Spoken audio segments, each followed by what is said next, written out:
Okay, so making this video, I'm recording it off my TV because the mainstream media, ABC, CBS, NBC, CNN, MSNBC, you know them all well, and Facebook and Google and such, all controlled by the left, will not show.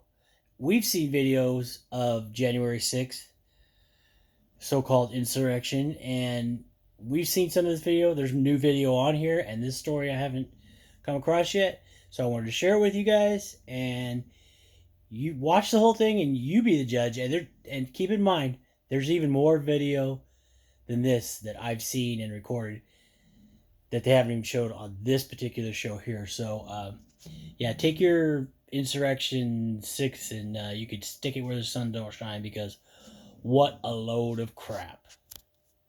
Here we go. ROA on Lifetime.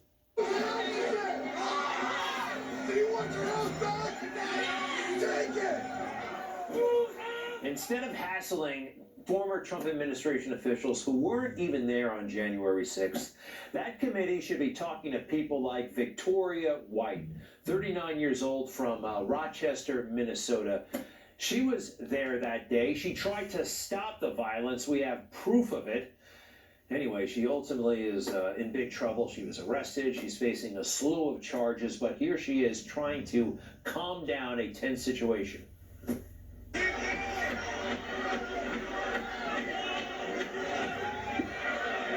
Why would someone wear Trump on the back of their helmet like that unless they wanted to advertise it? Kind of suspicious.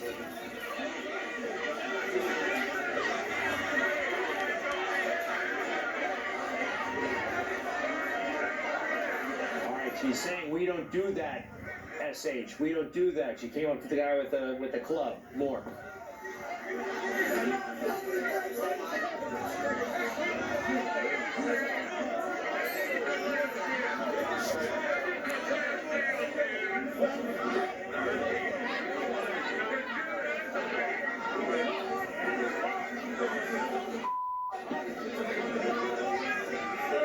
Berating that guy for what he did.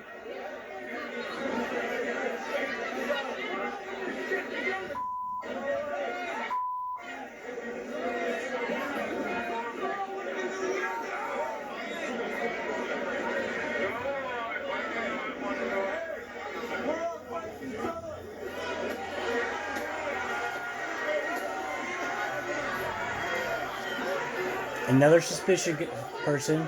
And now she's trying to pull that other guy away. So again, this is Victoria White. She spoke to Julie Kelly at American Greatness, and she's telling her story, which entails being viciously beaten, she says, by at least 2 Metropolitan Police cops. The story goes like this. Looking for a way out of the dense crowd, she had lost sight of her friend at this point. White pushed her way toward the tunnel shortly after 4 o'clock and squeezed into the front opening. That's when she encountered a horror scene. Goes on to say, grown men were crying from being doused repeatedly with a noxious chemical gas inside the tight confines of the tunnel.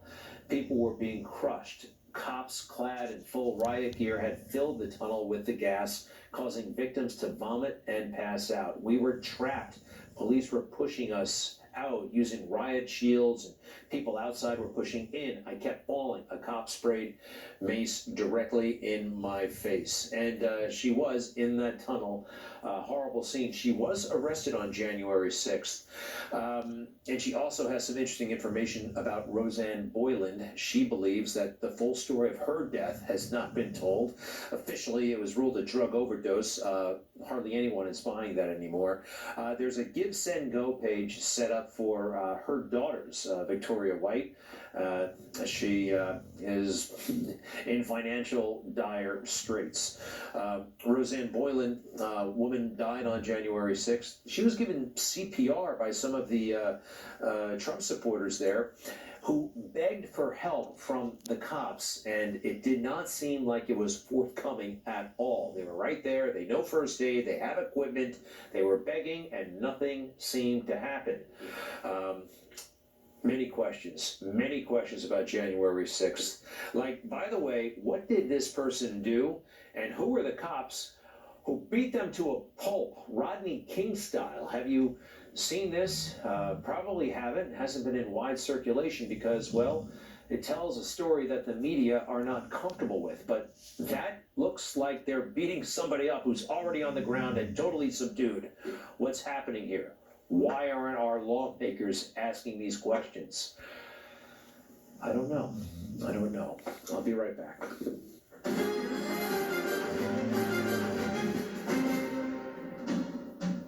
Greatest invasion in history.